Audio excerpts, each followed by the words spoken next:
change in motion. And this one's really cute. A lot of people love pets. And this is pet, but not a dog or cat. It's a plant. So the idea is that you have this plant sitting right above the engine bay in clear sight of the driver, and it will tell you how polluted you were that day.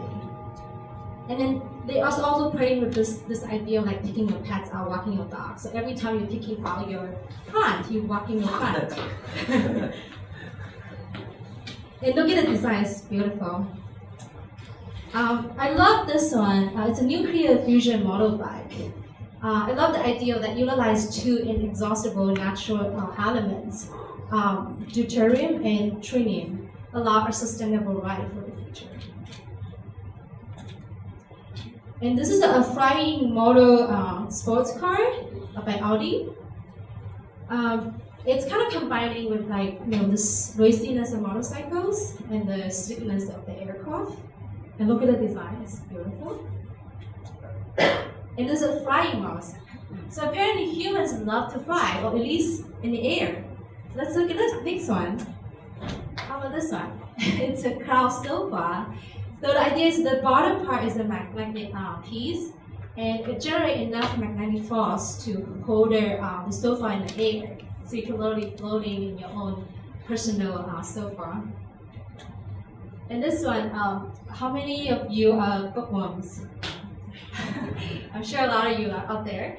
And the idea is that in our busy digital life, sometimes we're craving a little bit of privacy. So the idea is that you can sort of kind of go into this little cave and enjoy a good book. And they also have sizes for adults as well as for kids. This is adjacent family dining.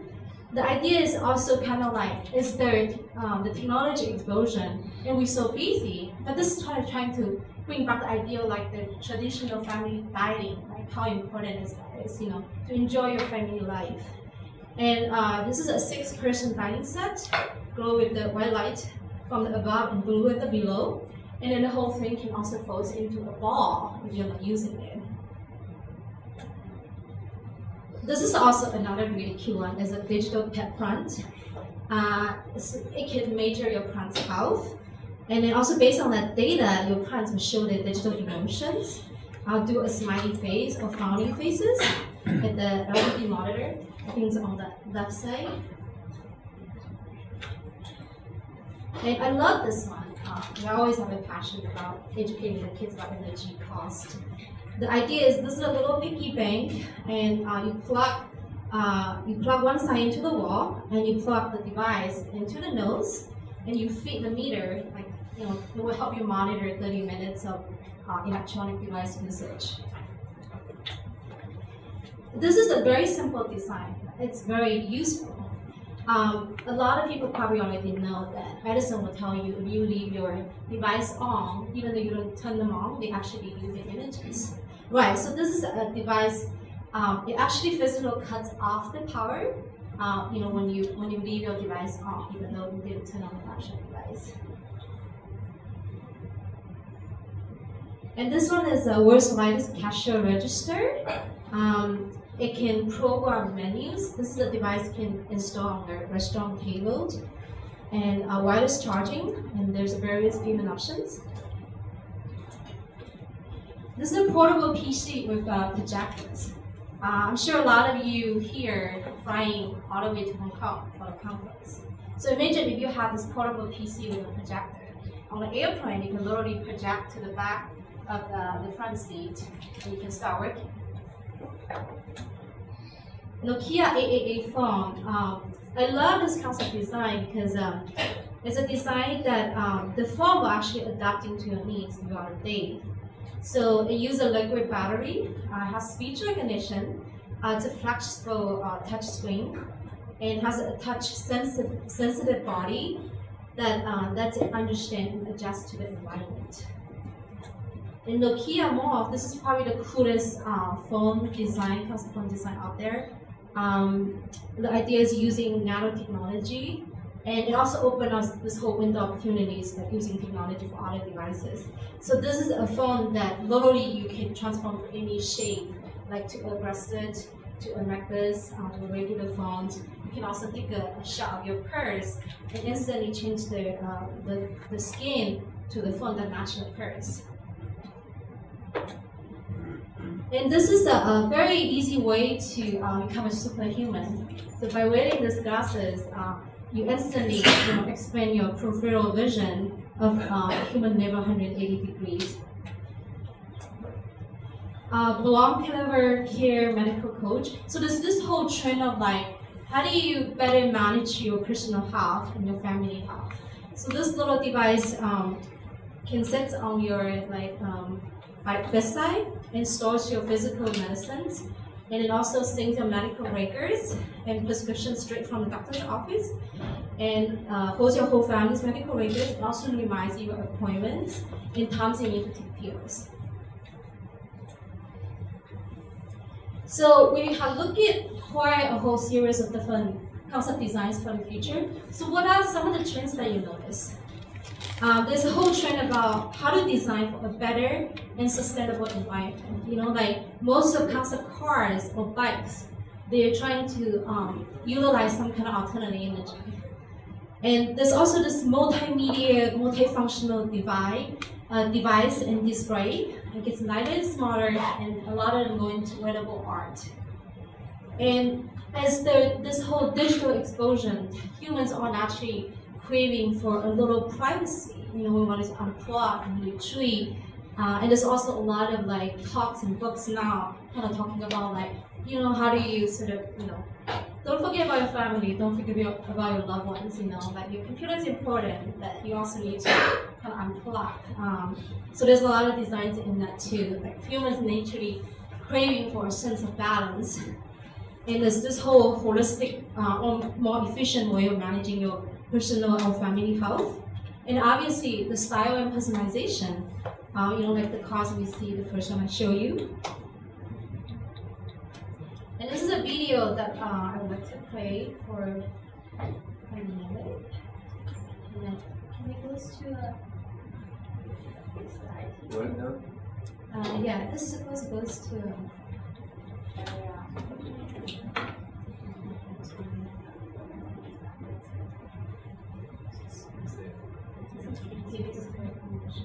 all the traffic.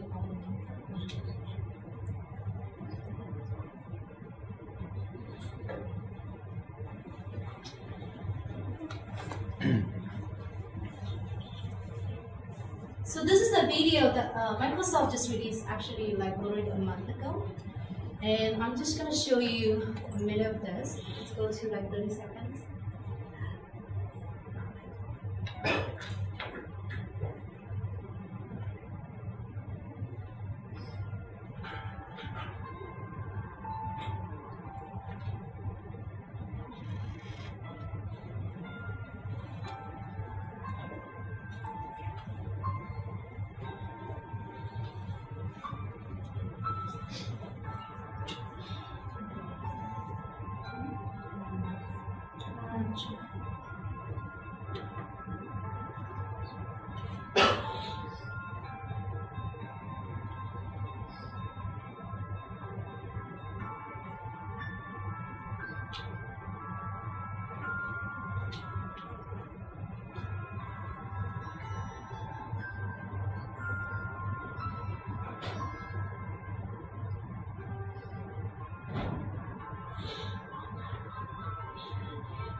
So I'm going to stop for here right now, and can you go back to the presentation?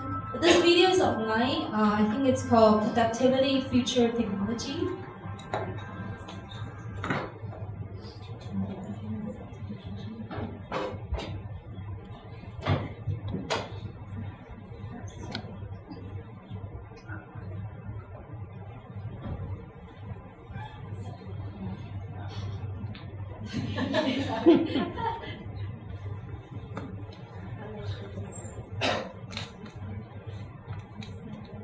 Okay, so this is, you'll see a lot of people love it. It's really cool. And some of these technology actually exists, and it's not that far. But what could be some of the concerns if this is the vision of the future technology? Let's take a look at this. Did you guys notice how we interact with future technology? There's a lot of this, of this, right? So what's the center focal point of this? Anybody? Hands, exactly, hands. Hands. So let's take a look at this. This is how we hold a physical object in our daily life. And this is actually a really complicated process that we didn't even think about. Because we're so smart, we're trained, so comfortable now performing these type of daily tasks. We didn't think about it. And then let's take a look at this. What's the difference? Do we hold a physical object like this? Or like this? No, right? So what could be some of the concerns? And I agree the vision was really cool, but some of the concerns could be, if you think about human evolution, the more we use something, the more it develops. And our fingers has probably the most sensitive nerves. So what could be some of the concerns that if we're using this or this to interact with future technology? Can our fingers still perform these these daily tasks we can perform? Right? I just wanted to bring up that awareness. I don't have an answer or solution for that, but I want to bring up that awareness to encourage different type of visions and different type of research. And so I think designing for the future, it should be enhanced human capability, not limited or reduced. The other thing is designing for the future, we should always design with the globe in mind. Let's look at some data. This is the recent data of world internet usage. On the top, you see the 44% Asia, Europe is 22%, Africa is 5%. And let's look at this chart. I want you to look at growth rates. There's 2,500% growth rate in Africa. In Middle East is almost 2,000%. Latin America is 1,000%. And look at North America, 151%. And look at Australia, 179%. Europe, 350%. And let's look at this chart. This is a penetration rate. So Asia and Africa is all the way at the bottom. So if you look at this data, you think about if we're designing for the future of technology, we should really have the globe in mind. Really think about the growth in the future is going to be these penetration rates all the way at the bottom. Designing for the future, we also need to think about design for social changes. And today I wanted to focus talking about our kids, our future, because they are our future. This is a survey by Kaiser about young people's media use. Kids' daily usage of media use is 7 hours and 30 minutes. If you calculate multitasking, that's 10 hours and 45 minutes every day. 75% of kids over 9 years old have a cell phone in use. US teens send more than 3,000 texts per month. And teenage girls send 4,050 text messages a month. By the age of 10, children were shopping online using their parents' credit card. 32% have used the internet to buy computer games. 25% have voted in TV competitions. Only 18% have bought a book online. And what is this digital culture in kids? It's a speed-dominated culture. Kids are impatient. It's a screen culture because they're moving from one screen to the other. It's an information culture. All the kids have the same access as any of the adults in this room, any of the PhD researchers. It's communication culture. They're constantly talking, texting to their friends. And what could be the challenge of this? It creates a divide between the kids and their parents. And there's this comprehension of space. They're mixed up with virtual reality and the real reality. They're busy, they're more hurry all the time. And there's no traditional play. All the games that we use to play when we were kids. We don't have it. And also keep in mind, they could be very tech savvy, but they're still as naive as we were about the human conditions. And what could be the key opportunities in mobile learning? It could encourage anywhere, anytime learning. It could reach underserved children, improve social interactions, fit with learning environments, enable a personalized learning experience. And how can we participate? For parents, it's really important to set rules and limits. Educators, we need to educate them safe, smart way of playing technology. Policymakers, professional development for educators. For industries like us, take increased responsibility for the apps and the products that we create and distribute. So this is a project that I started. It's called iHeart Superkid. This is a little mascot that I designed. I'm picking it from the top of the corner. And I enlisted my little nieces to help me because I'm a true believer in utilize the audience to help you design products for them. And currently we already have a website. We're still working on our products. They're welcome to sign on a mailing list. And that's all I have. Keep in touch. And hopefully you guys enjoy my presentation.